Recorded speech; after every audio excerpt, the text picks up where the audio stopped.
একদিন নবীজি সাল্লাল্লাহু আলাইহি ওয়াসাল্লাম দেখলেন এক বুড়িমা তার বাড়ির দরজার সামনে বসে আছেন।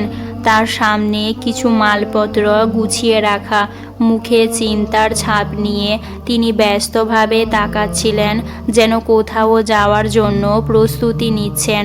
যখন আল্লাহর নবী সাল্লাল্লাহু আলাইহি ওয়াসাল্লাম আল্লাহর বাণী প্রচার করলেন যে আল্লাহ ছাড়া আর কেউ ইবাদতের যোগ্য নয়, তিনিই মহান, আর আমি মুহাম্মদ আল্লাহর রাসূল, তখন মক্কার কুরাইশরা তার বিরুদ্ধে শত্রুতা শুরু করল।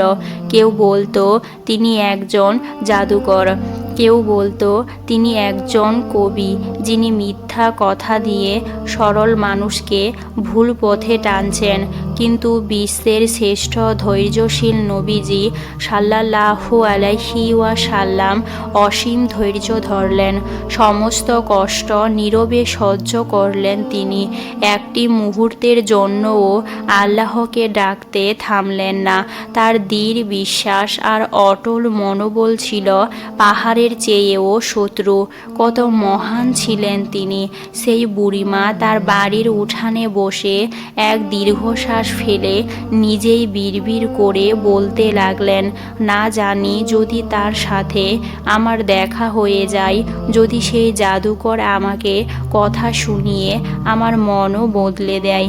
তিনি মনে মনে কল্পনা করলেন সেই মুহাম্মদ নামের মানুষটির কথা, যার সম্পর্কে তিনি এতদিন শুনে এসেছেন।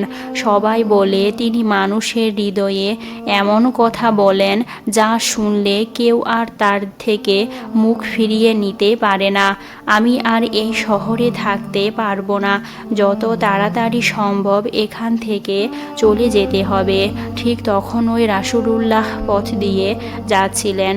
বুড়িমাকে দেখে একটু থামলেন তিনি। বুঝতে পারলেন বুড়িমা কোথাও যাওয়ার প্রস্তুতি নিচ্ছেন, কিন্তু তিনি খুবই দুর্বল, মালপত্রগুলো বেশ ভারী দেখাচ্ছে। নবীজি স্নেহভরা কণ্ঠে বললেন, বুড়িমা আপনি কোথায় যাচ্ছেন? বুড়িমা একটু চমকে উঠলেন আর বললেন, আমি এই গ্রাম ছেড়ে চলে যাচ্ছি। এখানে থাকা আর নিরাপদ নয়। এখানে এক জাদুকর এসেছে যে মানুষের মনকে তার দিকে টেনে নেয়। আমি চাই না আমারও সেই দশা হোক। নবীজি মাথা ঝুঁকিয়ে শুনলেন। তার চোখে কোনো বিষয় নেই, মুখে কোনো বিরক্তি নেই। তিনি বলেন, তাহলে কি আমি আপনাকে সাহায্য করতে পারি? আপনার বোঝা তো অনেক ভারী দেখাচ্ছে। বৃদ্ধা কিছুক্ষণ নবীজির দিকে তাকিয়ে রইলেন। এ কেমন তরুণ! আজকালকার যুগে কেউ কি কারো জন্য এত চিন্তা করে? তারপর অনেক চিন্তা ভাবনার পর তিনি বলেন, যদি তুমি আমার এই মালপত্রগুলো আমার মাথায় তুলে দাও তাহলে আমার বড় উপকার হয়। নবীজি একটু এগিয়ে গেলেন, মালপত্রগুলো তুলে দিলেন। বেশ ভারী। তিনি বুঝতে পারলেন বৃদ্ধার পক্ষে এগুলো বহন করা একেবারেই অসম্ভব। তাই নবীজি বললেন, আপনার বোঝা তো বেশ ভারী, আর আপনি তো বয়সেও অনেক বড় হয়ে গেছেন।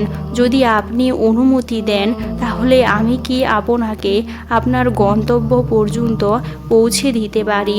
বুড়িমা এবার অবাক হলেন। এই যুবক এত বিনয়ী, এত দয়ালু। তিনি এক মুহূর্ত চুপ করে রইলেন, তারপর গভীর কৃতজ্ঞতায় বললেন, এর চেয়ে বড় দয়া আর কি হতে পারে? তখন আল্লাহর রাসূল বুড়িমার বোঝা নিজের কাঁধে তুলে নিলেন এবং ধীর পায়ে তার সঙ্গে হাঁটতে লাগলেন। বুড়িমা হাঁপাতে ছিলেন, কিন্তু কথা থামাতে পারছিলেন না। পথ চলতে চলতে নবীজির দিকে তাকিয়ে বললেন, আমি তোমাকে একটা কথা বলছি, শোনো। তুমি যদি বুদ্ধিমান হও তাহলে এই শহর ছেড়ে চলে যাও। এখানে এখন এক ভয়ঙ্কর জাদুকর এসেছে। তার নাম মুহাম্মদ। সে নিজেকে নবী বলে দাবি করে, আমাদের পূর্বপুরুষদের উপাস্যদের নিয়ে মিথ্যা বলে, মানুষকে বিভ্রান্ত করে। নবীজি নীরবে হাঁটছিলেন, কিন্তু কোনো উত্তর দিলেন না। বুড়িমা একটু থেমে নিঃশ্বাস নিলেন, তারপর আবার বলতে লাগলেন, সবচেয়ে ভয়ানক ব্যাপার কি জানো? তার কথার মধ্যে এমন এক জাদু আছে যে একবার শুনলেই মানুষ তার হয়ে যায়। তার কথায় সবাই মুগ্ধ হয়ে যায়, তারপর তাকে অনুসরণ করতে শুরু করে। কত মানুষ যে তার ফাঁদে পড়ে গেছে। বুড়িমা অসহায়ভাবে মাথা নাড়লেন, যেন কত বড় একটা বিপদের কথা বলছেন। নবীজি নির্বিকারভাবে তার কথা শুনতে লাগলেন, যেন তিনি কিছুই শুনছেন না। বুড়িমা এবার একটু গভীর স্বরে বললেন, আমি সারা জীবন আমার মূর্তিদের উপাসনা করেছি। আমি চাই না যে শেষ বয়সে এসে আমার বিশ্বাস নড়বড়ে হয়ে যাক। আমার পূর্বপুরুষেরা যেভাবে জীবন কাটিয়েছে আমিও সেভাবেই কাটাতে চাই। আমি চাই না ওই মুহাম্মাদের কথায় বিভ্রান্ত হয়ে যায়। আমি তোমাকেও সতর্ক করে দিচ্ছি, তার থেকে দূরে থাকো। এইভাবে পুরো রাস্তা জুড়ে বুড়িমা এক নাগারে মুহাম্মদ সাল্লাল্লাহু আলাইহি ওয়াসাল্লাম এর বিরুদ্ধে অভিযোগ করতে লাগলেন। তিনি নানা কটু কথা বললেন, অপমান করলেন, বারবার সাবধান করলেন যেন নবীজির ধারে কাছেও না যান। কিন্তু রাসূলুল্লাহ একটিও কথা বললেন না। তিনি কেবল মাথা নিচু করে হাঁটছিলেন, কাঁধে বুড়িমার বোঝা বহন করছিলেন, যেন কিছুই ঘটেনি। অনেকক্ষণ পর বুড়িমা তার গন্তব্যে পৌঁছে গেলেন। নবীজি ধীরে ধীরে তার বোঝা নামিয়ে রাখলেন, যেন বুড়িমা কষ্ট না পায়। তারপর ফিরে যাওয়ার জন্য প্রস্তুত হলেন বুড়িমা। বিস্মিত হয়ে উঠলেন, তুমি কে? তুমি তো তোমার নামও বললে না। এতটা পথ আমার বোঝা বহন করলে, একবারও বিরক্ত হলে না, কিছু বললে না। আমি আমার পরিবারের সবাইকে বলবো যে আজ এক তরুণ আমাকে এমনভাবে সাহায্য করলো। রাসূলুল্লাহ মুচকি হেসে বললেন, বুড়িমা, নাম জেনে কি হবে? আপনার কাজ তো হয়ে গেছে, এটাই যথেষ্ট। বুড়িমা ছিলেন নাছোড়বান্দা। তিনি মাথা নাড়লেন আর বললেন, আমি তোমার নাম জানতেই চাই। এত ভালো একজন মানুষ, এত দয়ালু, তোমার নাম তো জানতেই হবে। নবীজি এবার একটু থামলেন, তারপর নরম স্বরে বললেন, বুড়িমা, যাকে তুমি সারাটা রাস্তা গালমন্দ করছিলে, অপমান করছিলে, যার সম্পর্কে তুমি বলছিলে সে একজন জাদুকর, যার নাম মুহাম্মদ। আমি সেই মুহাম্মদ রাসূলুল্লাহ। বুড়িমা বিস্ময়ে স্তব্ধ হয়ে গেলেন, যেন এক মুহূর্তের জন্য তিনি বিশ্বাস করতে পারছেন না। গলা শুকিয়ে এলো, ঠোঁট কাঁপতে লাগলো। তিনি একবার নবীজির মুখের দিকে তাকালেন, আবার একবার নিজের কাঁপাতে থাকা হাতের দিকে। বুড়িমা কাঁপা কণ্ঠে বললেন, তুমিই মুহাম্মদ?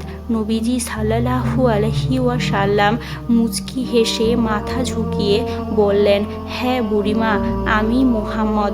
বুড়িমা এক ধাক্কায় যেন চুপ হয়ে গেলেন। তার মনে পড়ে গেল পুরো পথের কথা, কিভাবে তিনি নবীজিকে একের পর একটু কথা বলেছেন, কিভাবে তিনি মুহাম্মদকে জাদুকর মিথ্যাবাদী বলে গালমন্দ করেছেন। অথচ সেই মানুষটি বিন্দুমাত্র প্রতিক্রিয়া না দেখিয়ে তার বোঝা বহন করলেন, বিনা বাক্যে তার কথাগুলো শুনলেন, এমনকি তার গন্তব্য পর্যন্ত পৌঁছে দিলেন। বুড়িমার চোখ দিয়ে গরম অশ্রু ঝরতে লাগলো। এতক্ষণ যার বিরুদ্ধে তিনি কথা বলছিলেন, যাকে তিনি ভয় পেতেন, সেই মহান হৃদয়ের মানুষটি তার পাশে দাঁড়িয়েছিলেন। একটিবারের জন্যও নিজের পরিচয় দেননি। তিনি আর দাঁড়িয়ে থাকতে পারলেন না। কাঁপতে কাঁপতে রাসূলুল্লাহের পায়ের কাছে নত হয়ে বসলেন, হাত দুটি নবীজির পায়ের উপর রেখে কেঁদে ফেললেন। কান্নার কণ্ঠে বললেন, আমি সারাটা পথ তোমার সম্পর্কে কটু কথা বলেছি, তোমাকে অপমান করেছি, অথচ তুমি আমার জন্য কিছু বলনি, উল্টো আমার বোঝা কাঁধে তুলে নিয়েছ।